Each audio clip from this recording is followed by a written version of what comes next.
Hi ನಮಸ್ತೆ, welcome back to ಸೌಮ್ಯ ಸದರುಚಿ. ಹೇಗಿದ್ದೀರಾ ಎಲ್ಲರೂ ಆರೋಗ್ಯವಾಗಿದ್ದೀರಾ ಅಂತ ನಾನು ಭಾವಿಸ್ತೀನಿ.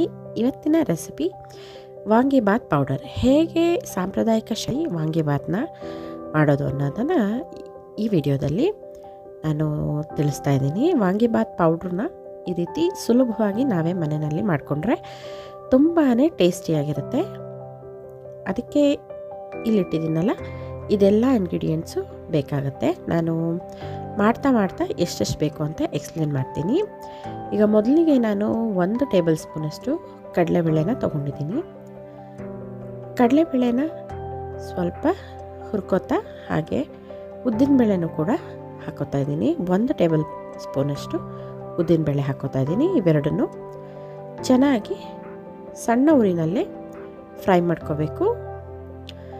ಈ ಪೌಡರು ಇವಾಗ ನಾನಿಲ್ಲಿ ತೋರಿಸಿರೋಷ್ಟು ಕ್ವಾಂಟಿಟಿ ಪೌಡರು 1 kg ರೈಸ್ಗೆ ಹಾಗೆ 1/2 kg ಬದನೆಕಾಯಿ ಹಾಕಿ ನಾವು ವಾಂಗಿಬಾತ್ನ ಮಾಡಿಕೊಂಡ್ರೆ ತುಂಬಾ ಟೇಸ್ಟಿಯಾಗಿರುತ್ತೆ, ಹಾಗೆ ರುಚಿ ಪರ್ಫೆಕ್ಟ್ ಆಗಿರುತ್ತೆ. ಇವಾಗ ನೋಡಿ, ಚಕ್ಕೆ ಹಾಕ್ಕೊಂಡಿದ್ದೀನಿ. 3 ಇಂಚು ಚಕ್ಕೆ ಹಾಗೆ ಲವಂಗ 6ರಿಂದ 8 ಲವಂಗ ಹಾಕ್ಕೊಂಡಿದ್ದೀನಿ. ಹಾಗೆ ಮೊಗ್ಗು ಹಾಕ್ಕೊಂಡಿದ್ದೀನಿ. ಇದಿಷ್ಟನ್ನು ಡ್ರೈ ರೋಸ್ಟ್ ಮಾಡಿಕೊಂಡು ತೆಗೆದಿಟ್ಕೋಬೇಕು. ಹಾಗೆ ಒಣ ಕೊಬ್ಬರಿ ತೊಗೊಂಡಿದ್ದೀನಿ ನಾನು. ಇದನ್ನು ಕೂಡ ತುಂಬ ಏನು ರೋಸ್ಟ್ ಮಾಡೋದು ಬೇಡ, ಸ್ವಲ್ಪ ಬೆಚ್ಚಗಾದರೆ ಸಾಕಾಗುತ್ತೆ.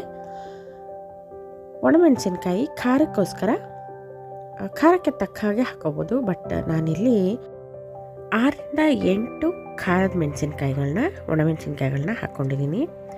ಅದನ್ನು ಸ್ವಲ್ಪ ಹುರ್ಕೊಂಡ್ರೆ ಸ್ವಲ್ಪ ದಪ್ಪ ಆಗುತ್ತೆ. ಅದ ನಂತರ ತೆಗಿಬೇಕು. ನಂತರ ಇಲ್ಲಿ ಬ್ಯಾಡಗಿ ಮೆಣಸಿನ್ಕಾಯಿನ ನಾನು ಹಾಕ್ಕೊಂಡಿದ್ದೀನಿ. ಬ್ಯಾಡಗಿ ಮೆಣಸಿನ್ಕಾಯಿ ಒಳ್ಳೆ ಕಲರ್ ಕೊಡುತ್ತೆ. ಯಾವುದೇ ಡಿಶ್ಗಾದ್ರೂ ಬ್ಯಾಡಗಿ ಮೆಣಸಿನ್ಕಾಯಿ ಹಾಕೋದ್ರಿಂದ ತುಂಬಾ ಒಳ್ಳೆ ರುಚಿ ಮತ್ತು ಫ್ಲೇವರ್ ಚೆನ್ನಾಗಿರುತ್ತೆ, ಹಾಗೆ ಕಲರ್ ಕೂಡ ತುಂಬಾ ಚೆನ್ನಾಗಿರುತ್ತೆ. ಫಸ್ಟು ನಾನು ಒಣಮೆಣಸಿನ್ಕಾಯಿಗಳನ್ನ ಮಾತ್ರ ಪೌಡರ್ ಮಾಡ್ಕೊಂಡಿದ್ದೀನಿ. ಬೇಳೆಗಳನ್ನ ನಂತರ ಮಿಕ್ಕಿದನ್ನೆಲ್ಲ ಪೌಡ್ರ್ ಮಾಡ್ಕೊಂಡಿದ್ದೀನಿ. ಅದಾದಮೇಲೆ ಇನ್ನೊಂದು ಸರ್ತಿ ಎರಡರನ್ನು ಮಿಕ್ಸ್ ಮಾಡಿ ಪೌಡ್ರ್ ಮಾಡ್ಕೊಂಡಿದ್ದೀನಿ. ಹೀಗೆ ಮಾಡೋದ್ರಿಂದ ಒಣಮೆಣಸಿನ್ಕಾಯಿ ತುಂಬಾ ನೀಟಾಗಿ ಬ್ಲೆಂಡ್ ಆಗುತ್ತೆ, ಎಲ್ಲ ಪುಡಿಗಳ ಜೊತೆ ತುಂಬಾ ಚೆನ್ನಾಗಿ ಹೊಂದ್ಕೊಳ್ಳುತ್ತೆ. ನೋಡಿದ್ರಲ್ಲ, ವಾಂಗಿಬಾತ್ ಪೌಡ್ರು ಎಷ್ಟೊಂದು ಸಿಂಪಲ್ಲಾಗಿ ನಾವು ಮನೆಯಲ್ಲೇ ಮಾಡ್ಕೋಬೋದು ಅಂತ. ಕೊಬ್ಬರಿ ಹಾಕಿರ್ತೀವಲ್ಲ, ಸೊ ಆದ್ದರಿಂದ ಈ ಥರ ಸ್ವಲ್ಪ ಗಟ್ಟಿಯಾಗಿರುತ್ತೆ. ಚೆನ್ನಾಗಿ ತಣ್ಣಗಾದಮೇಲೆ ಏರ್ ಟೈಟ್ ಕಂಟೈನರಲ್ಲಿ ಇದನ್ನು ಇಟ್ಕೊಂಡ್ರೆ ಇದು 1 ತಿಂಗಳ ತನಕ ಬೇಕಾದರೂ ನಾವು ಯೂಸ್ ಮಾಡ್ಬೋದು. ಇದು ತುಂಬಾ ರುಚಿಯಾಗಿರುತ್ತೆ. ನೋಡಿದ್ರಲ್ಲ, ವಾಂಗಿಬಾತ್ ಪೌಡ್ರು ತುಂಬಾ ಟೇಸ್ಟಿಯಾಗಿತ್ತು ಅನ್ಕೋತೀನಿ.